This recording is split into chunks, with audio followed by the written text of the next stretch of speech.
Hello everyone, today I'm going to show you how to control an LED using Arduino and Python with the pyfirmata2 library.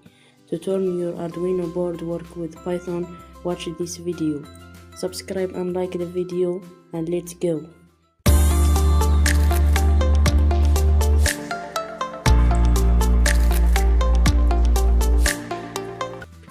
First, the hardware setup. You need 2 jumper wires, 1 LED, resistor, Arduino Uno board, and a breadboard. Connect the LED to pin 7 with the resistor and connect the Arduino to your computer. Now let's move to the software part.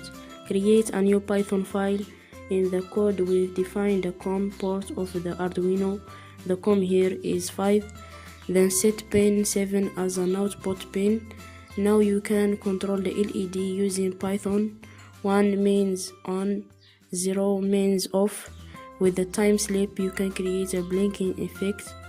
When we run the script, the LED turn on, then off, and repeats automatically. This is the basic concept of Python plus Arduino communication using pyfirmata2. Don't forget to like, subscribe, comment, and I will see you in the next video.